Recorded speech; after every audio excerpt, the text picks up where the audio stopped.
नमस्कार दोस्तों, आज आपको बताऊंगा कि GSTR 9C कैसे फाइल करेंगे। स्टेप बाय स्टेप पूरा प्रोसेस बताने वाला हूं आपको। इससे पहले मैंने आपको GSTR 9 बताया हुआ है।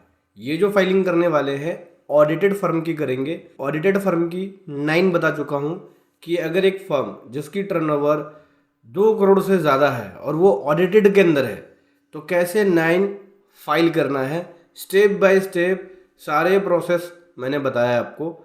अभी आपको 9C का प्रोसेस बताऊंगा जो उसी वीडियो का पार्ट है, सेकंड पार्ट जो 9C की फाइलिंग है। तो 9C की फाइलिंग करने के लिए स्टेप बाय स्टेप प्रोसेस समझते हैं कि कैसे करना है।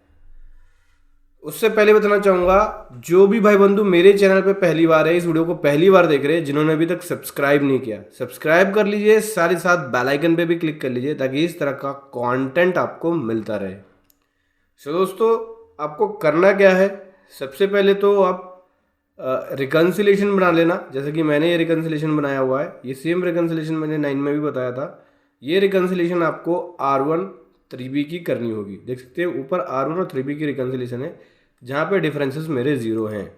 अगर आपका कोई डिफरेंस बनता है तो उसका एक रीज़न प्रॉपर लिखना होगा या उसका रीज़न प्रॉपर आपको बनाना होगा और उसका इफेक्ट आपको 9 में लेके चलना होगा। देख सकते हैं मेरी R1 और 3B के अंदर कोई भी डिफरेंसेस नहीं है। अब यहाँ पे लिखते हैं सेल। सेल कौन सी? जो आपने अपने प्रॉफिट एंड लॉस अकाउंट के अंदर दिखा रखी है, ये वाली सेल जो आपकी ऑडिटेड सेल होगी।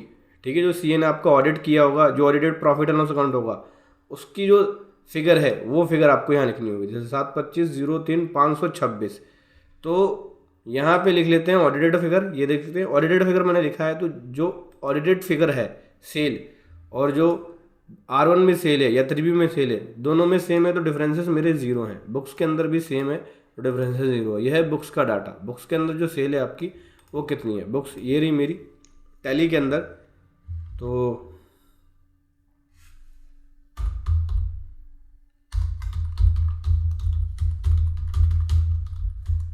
मैं आपको दिखाता हूँ।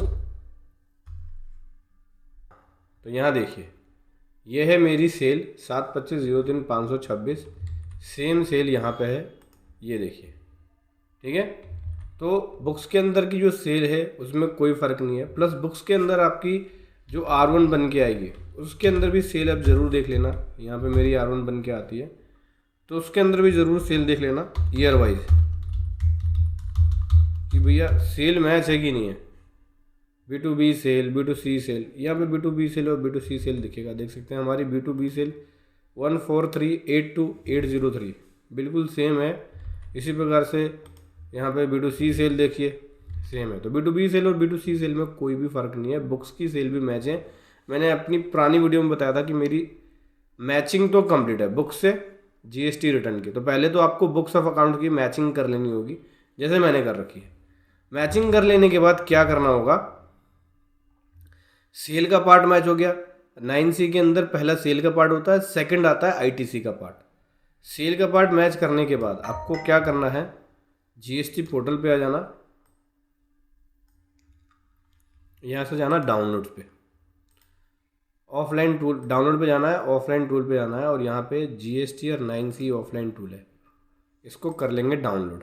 प्रोसीड करेंगे। डाउनलोड पे क्लिक करने के बाद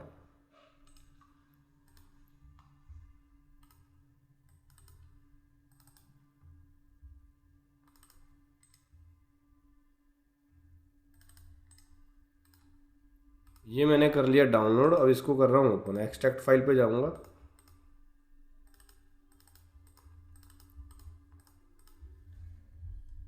ये ऑफलाइन टूल आ गया, यहाँ से हो रहा है ये एक्सट्रैक्ट।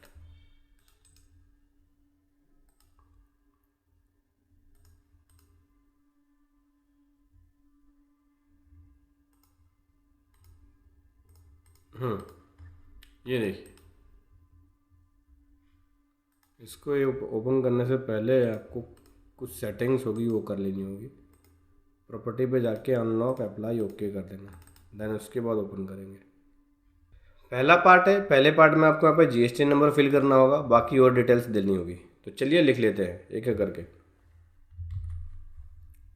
पोर्टल पे आ गए, होम पे आ जाएंगे, डैशबोर्ड पे आ जाएंगे।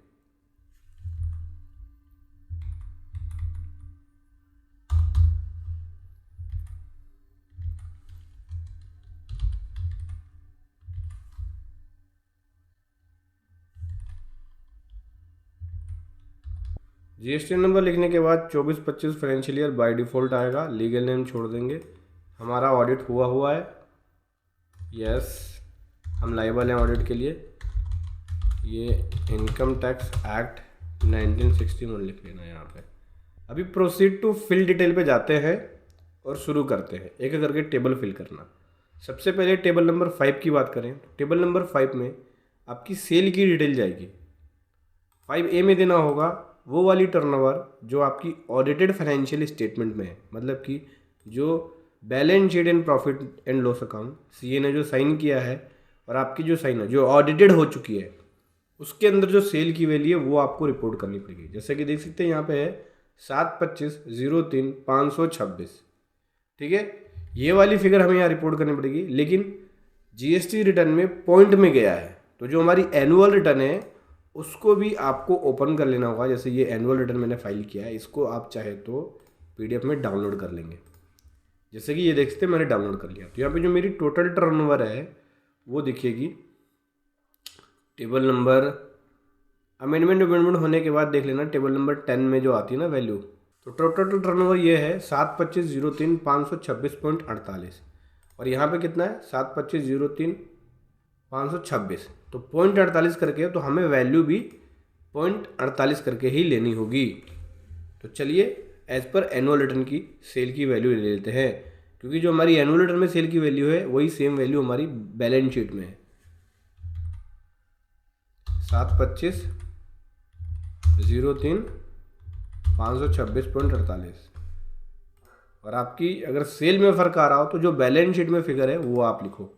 जैसे मैं यहाँ पे अगर बैलेंस शीट वाली फिगर लिखूँ तो 0.48 नहीं है, ये लिख लिया। अब यहाँ पे एनुअल रिटर्न वाली फिगर लिखनी होगी, क्योंकि कह रहा turnover declare in annual return, जो आपने एनुअल रिटर्न में टर्नओवर डिक्लेयर किया वो आपको देना होगा। तो एनुअल रिटर्न में मैंने टर्नओवर क्या डिक्लेयर किया, ये डिक्लेयर किया है 7/25/03/526.48, ये देखिए। तो डिफरेंस कितना आ गया 48 पैसे का।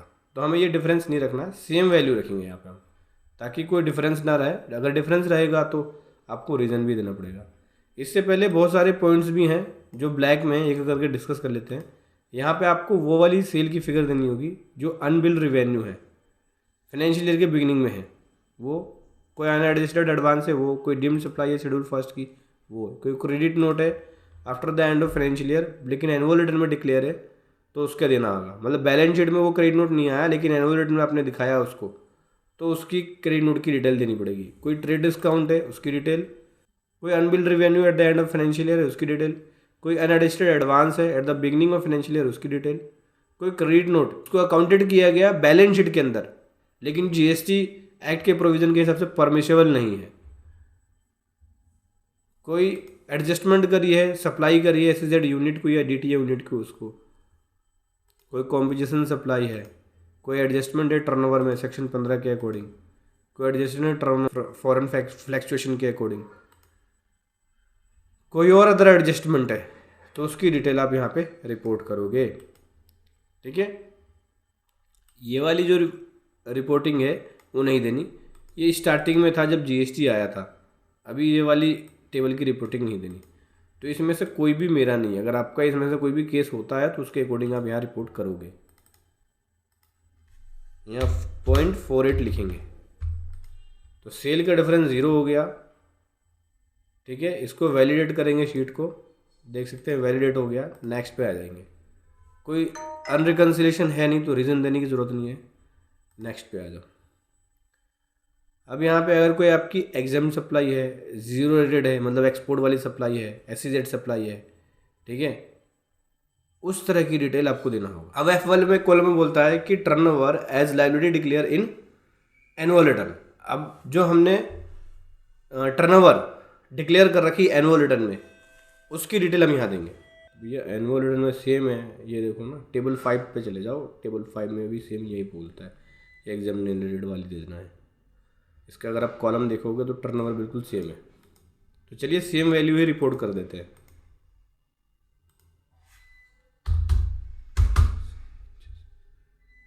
$7/25/03/526.48। तो देखिए डिफरेंस 0 हो गया, इसको वैलिडेट करेंगे, ओके करेंगे, नेक्स्ट पे आ जाएंगे। अनरिकन्सिलेशन कुछ है ही नहीं, डिफरेंसेस है ही नहीं, तो डिफरेंसेस का यहाँ पे रीज़न देना है ही नहीं। नेक्स्ट कर लेंगे।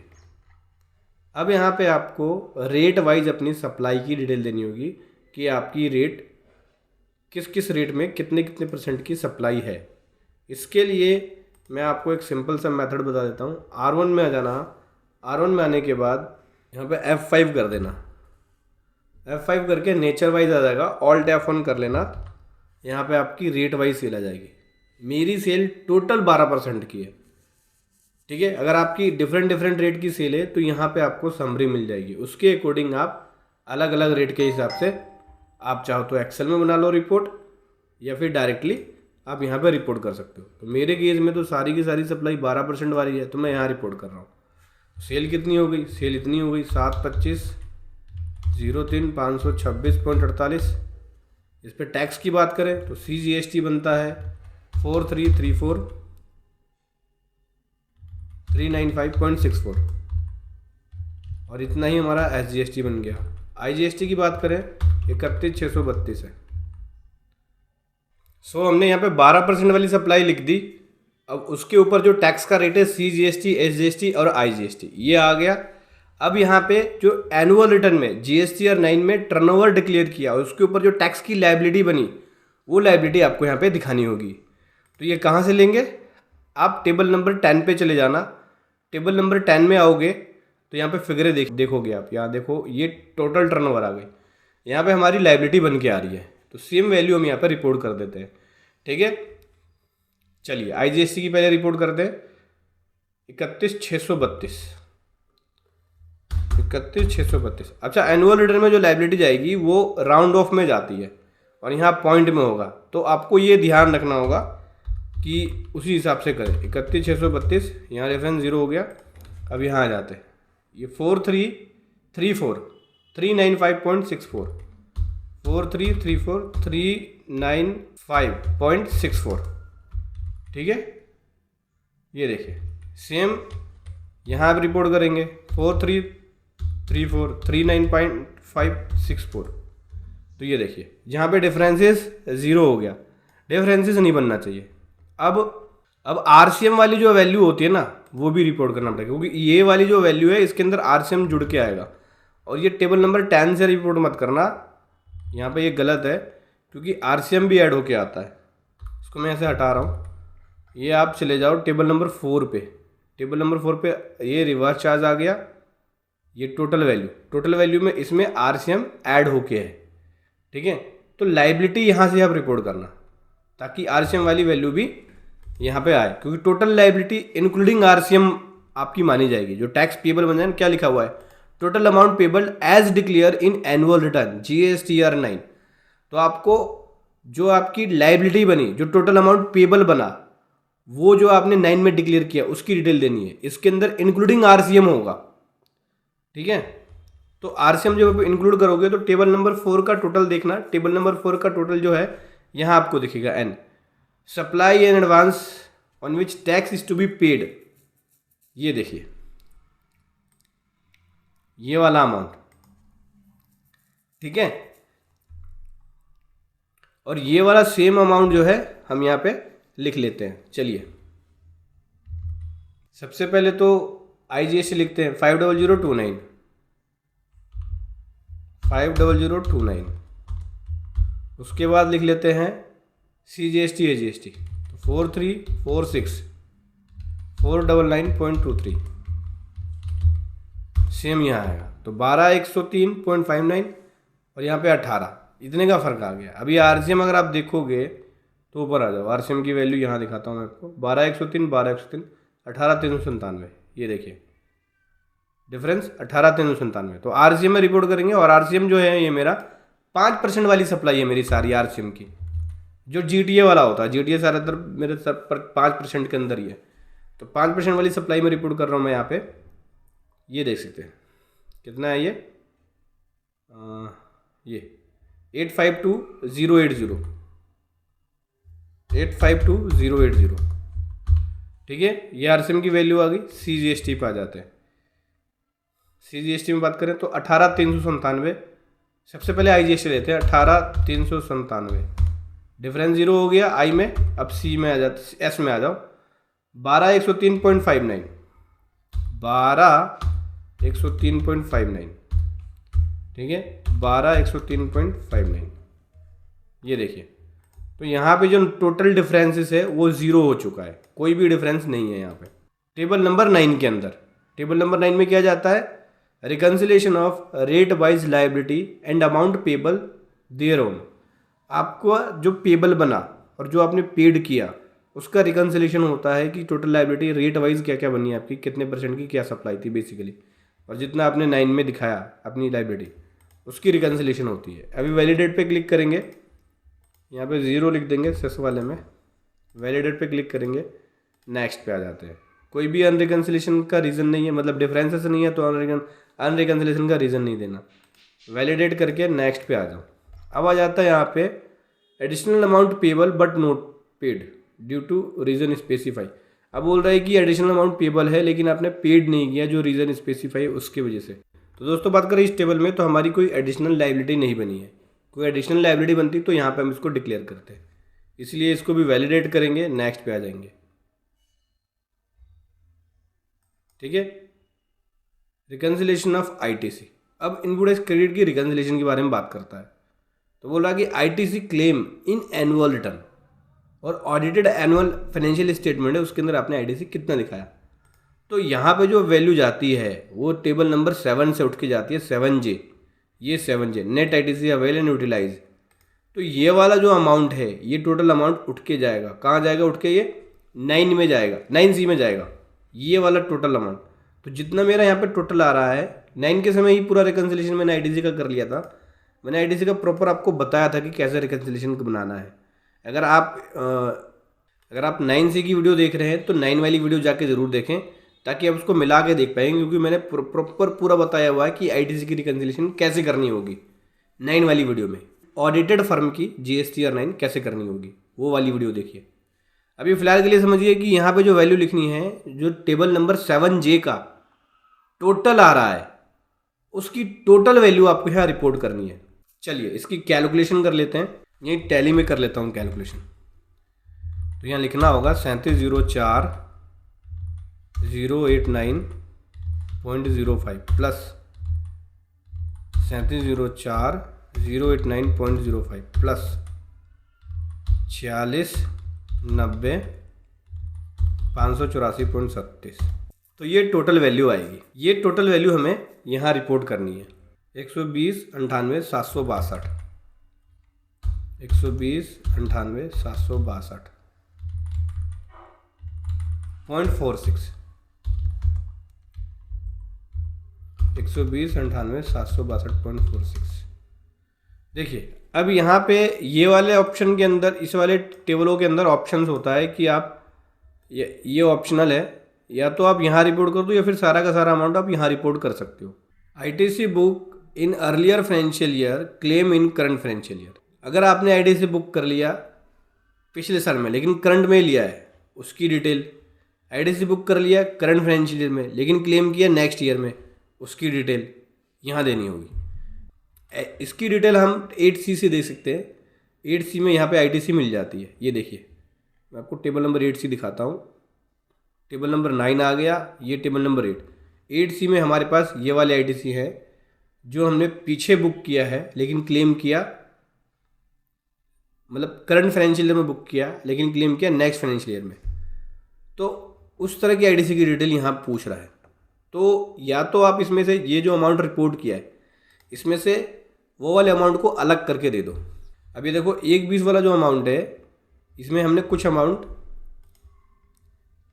जो टेबल नंबर 7J है उसमें ये वाली वैल्यू को नहीं उठाएगा, ठीक है, उसमें ये वाली वैल्यू उठाएगा 7J ये रहा, ये वाली वैल्यू। तो इसके अंदर अगर आप देखोगे तो ये जो हमने नेक्स्ट फाइनेंशियल ईयर में क्लेम किया है उसको नहीं उठाएगा। तो उसको 9C में आपको यहाँ पे, मतलब यहाँ पे आप उसको ऐड कर देंगे, ठीक है, ऊपर ऐड होगा नीचे लेस होगा 120,98,762.46 माइनस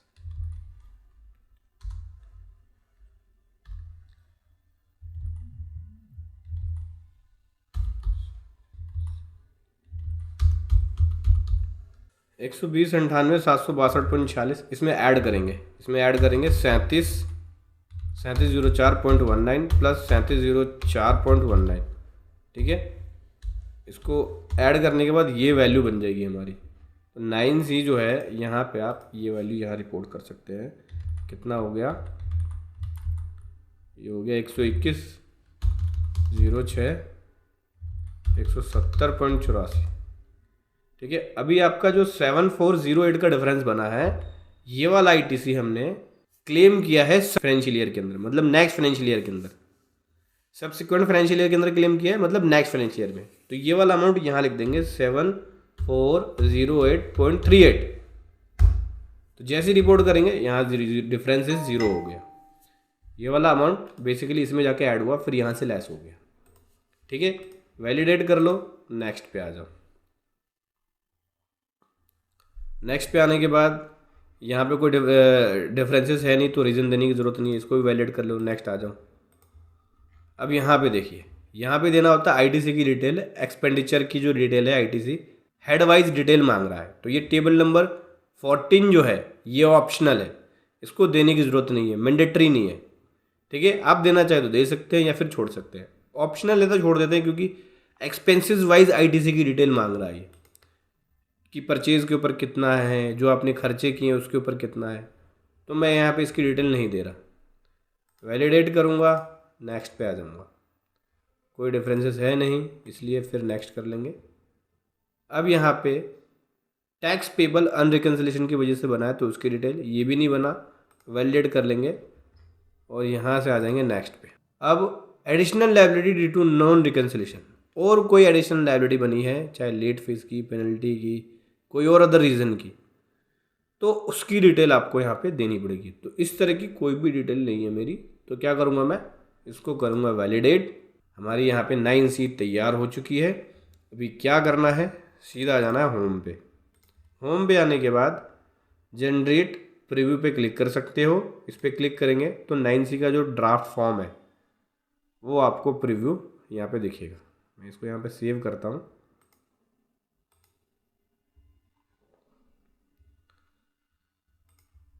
ठीक है, देखते हैं, चलिए। ये देखिए, एक ड्राफ्ट फॉर्म प्रीव्यू आपको दिख जाएगा। कुछ भी चेंज करना है आपको, इस प्रीव्यू के ज़रिए चेंज कर सकते हैं, ठीक है। यहाँ से व्यू करके चेंज कर सकते हैं।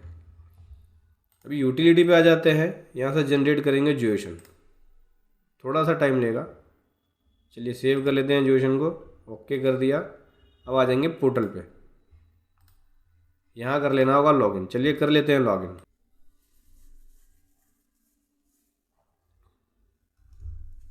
लॉगिन करने के बाद एनुअल रिटर्न पे चले जाना। एनुअल रिटर्न में जाने के बाद यहाँ से सर्च कर लेंगे फाइनेंशियल ईयर, फिर पेयर ऑफलाइन पे जाएंगे और जो हमने 9C का ज्यूएशन बनाया है उसको करेंगे अपलोड। देखो कोई एरर होगा तो आपको बता देगा, अगर कुछ गलतियाँ करी होंगी आपने तो वो भी बता देगा। तो अगर कुछ एरर हो तो उसके ज्यूएशन फाइल को डाउनलोड करके चेक कर लेना, या एरर रिपोर्ट को चेक कर लेना। देखिए जनरेट हो गया एरर, इसका मतलब कुछ ना कुछ कमी है। तो एरर जनरेट के ऑप्शन पे क्लिक कर दिया है। तो मैंने तो चलिए बन गया, रिपोर्ट बन गई। ये डाउनलोड कर रहा हूँ, सॉल्व भी कर देंगे साथ के साथ, क्योंकि एरर भी लोगों को प्रॉब्लम फेस करनी पड़ती है एरर का। हटाओ, ये वाली फाइल को उठाते हैं। एरर फाइल है, यहाँ से ज्यूएशन को एक्सट्रैक्ट कर लेना, मतलब जिप फाइल को एक्सट्रैक्ट कर लेना। एक्सट्रैक्ट करने के बाद ये मेरे पास ज्यूएशन फाइल है। अभी मैं आ जाऊँगा यहाँ से, कंट्रोल एस करके सेव करूँगा और मैं आ जाऊँगा होम पे, और यहाँ से कर रहे हैं ओपन। क्योंकि एरर फाइल का ऑप्शन है यहाँ पे कोई और, ये रहा एरर फाइल का ऑप्शन, ये है open GSTR 9 JSON error file. Error file को यहाँ से ओपन कर सकते हो। तो एरर फाइल को ओपन कर लेते हैं, देखते हैं कि क्या एरर है। एक मिनट, जिप में ओपन करेगा या क्या, हो सकता है कई बार जिप फाइल को सिलेक्ट करता है। ये आ गया, ये आ गई ज्यूएशन फाइल, ठीक है, ठीक है, ओवरराइड कर देगा वैल्यू को, यस करेंगे। ओके, इंपोर्ट हो गया सक्सेसफुली। चलिए अब देखते हैं क्यों करके कहाँ पे एरर है। ये ओके है, ये ओके है, ये टेबल भी ओके है। यहाँ देख लो, यहाँ देख लो, यहाँ पे देखो एरर बता दिया। Value of IGST in field total amount paid in table 9 does not match the declare in GSTR 9। जो सिस्टम जनरेटेड 9 है ना, उसको फिल करने के लिए आप ये वाली टैक्स पेयर यूज़ कर सकते हैं। तो सिस्टम जनरेटेड पे आ जाते हैं एक बार। चलिए, तो इसके लिए एक बार एनुअल रिटर्न पे आ जाएंगे, और मैं आपको बता दूं 9C के अंदर ना एक PDF पहले से जनरेट होके आता है, ये ड्राफ्ट फॉर्म। तो आप क्या काम कर सकते हो, इसका जो ड्राफ्ट होता है ना वो भी यूज़ कर सकते हो आप। एक बार देख लेते हैं। No data present, no data present बता रहा है, ये वाला डाउनलोड करते हैं जो 9 से फिगर उठ के आ रही है 9 के अंदर, 9C के अंदर। ठीक है, अब इसमें तो पार्ट 3 के अंदर 9 का क्यू में देख सकते हो, ये 9 के क्यू में ये वैल्यू रिपोर्टेड है। तो ये वाली वैल्यू आपको वहाँ पर रिपोर्ट करनी है। यहाँ पे कहाँ गया, यूटिलिटी के अंदर 9 वाले कॉलम में यहाँ। तो शायद हमने ये वैल्यू रिपोर्ट नहीं करी, जिस वजह से फ़र्क आ रहा है। दिखा देता हूँ आपको क्या क्या है, एक बार फिगर चेक कर लेते हैं। तो IGST में है 50031, 50031, और CGST में है 4346501, 4346501। तो यहाँ भी यही है।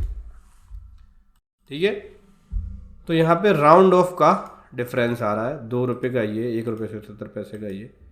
अब इस राउंड ऑफ के डिफरेंस को आपको क्लियर करना पड़ेगा। तो राउंड ऑफ में हम भी वैल्यू जो है वो राउंड ऑफ में ले लेते हैं।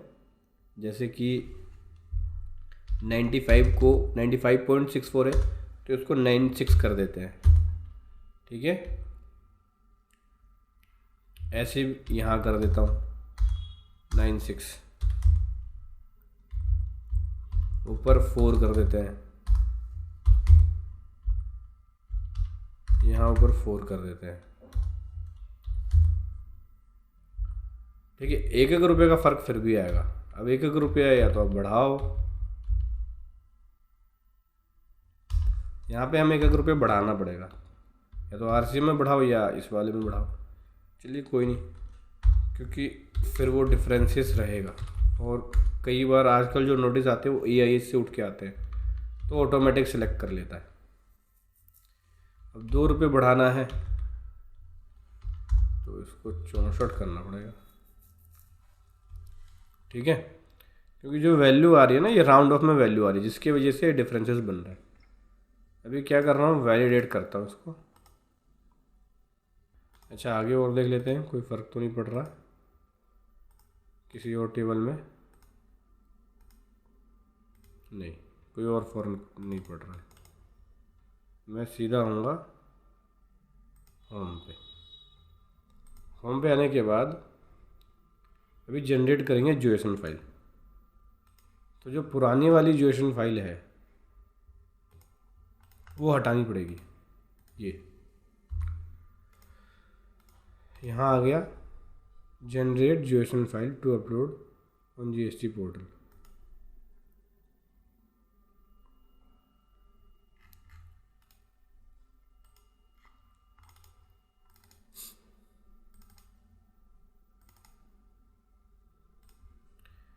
जोएसन फाइल बना दिया, GST पोर्टल पे आ गए।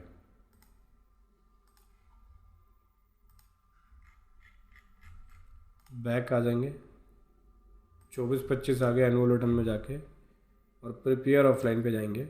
यहाँ पे जोएसन फाइल को अपलोड करेंगे जो भी दोबारा बनाया है। प्रोग्रेस प्रोसीड NA आ गया। प्रोसीड का मतलब फाइल ओके हो गई है और कोई भी एरर नहीं है। बैक टू रिटर्न फाइलिंग पे आके सर्च पे क्लिक करेंगे। अब इनिशिएट फाइलिंग पे जाएंगे, यहाँ से रिफ़्रेश कर लेना एक बार। ठीक है, अब यहाँ पे प्रीव्यू देख सकते हो 9C का जो आपको ड्राफ्ट होगा वो दिखेगा। इस पर क्लिक करेंगे, ये देखिए ये वैल्यू आ गई हमारी ऑलरेडी टर्नओवर के हिसाब से, और ये एनुअल रिटर्न के हिसाब से, तो डिफरेंस 0 हो गया। यहाँ भी देख सकते हैं डिफरेंस 0 बना है। ये रेट वाइज सेल आ गई, यहाँ डिफरेंस 0 हो गया। ITC की वैल्यू रिपोर्ट कर दी, डिफरेंस 0 हो गया। और कुछ है नहीं इसकी 9C में, सिंपल है। अभी क्या करना है, अब बैलेंस शीट अटैच करेंगे एक एक करके। जो साइन बैलेंस शीट है फाइनल वाली, वो आप अटैच करेंगे। चलिए कर लेते हैं अटैच।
यहाँ सेव कर दिया बैलेंस शीट अटैच करने के बाद, तो देख सकते हैं डाटा सक्सेसफुली का ऐसे मैसेज आया हमारे पास। अभी कंप्यूट लायबिलिटी का एक ऑप्शन है, इस पर क्लिक करना है। तो अगर कोई कंप्यूट लायबिलिटी होगी, मतलब लेट फीस वगैरह होगी, तो वो कैलकुलेट कर देगी। पहले 9C के अंदर लेट फीस की टेबल नहीं थी, अभी नई टेबल आई है लेट फीस वाली। देखते हैं, रेडी है फाइलिंग के लिए हमारी 9C। लेट फीस कुछ भी नहीं है क्योंकि हम टाइम से फाइल कर रहे हैं। 31 दिसंबर 2025 लास्ट डेट है 9 और 9C की फाइलिंग करने की, 24-25 की। तो लेट फीस कुछ भी नहीं लग रहा है यहाँ पे। अभी आगे करेंगे, प्रीव्यू ड्राफ्ट 9C पे जाके देख सकते हो, ये सारी वैल्यू रिपोर्ट है, हालांकि सेम वैल्यू जो अभी हमने देखा। अभी प्रोसीड टू फाइल 2 पे जाएंगे, और कैश बैलेंस बता रहा है कि कैश में ये बैलेंस है। लेट फीस में पेबल और पेड 0 है। यहाँ से सेलेक्ट कर लेते हैं ऑथराइज सिग्नेचरी, और प्रीव्यू पे क्लिक करना होगा। प्रीव्यू पे क्लिक करने के बाद 9C वाला जो टाइल है वो एनेबल हो जाएगा। यस कर दिया, अभी फाइल कर रहे हैं। ठीक है, अब EVC या DSC का यूज़ करके फाइल करेंगे।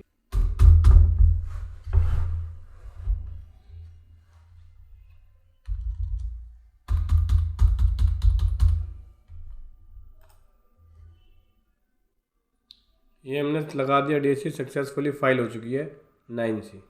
ठीक है, बैक टू 9C डैशबोर्ड पे जाओगे, और यहाँ से आप फॉर्म जो 9C फाइल किया है वो डाउनलोड कर सकते हो। देख सकते हैं ये फाइनल हो गया, और ये हमारी 9C फाइल हो गई।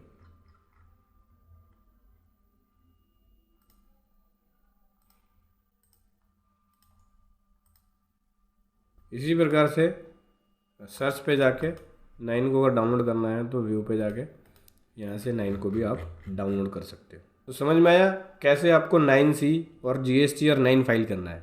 वीडियो कैसी लगी ज़रूर बताएं। Thank you so much. जय हिंद, वंदे मातरम।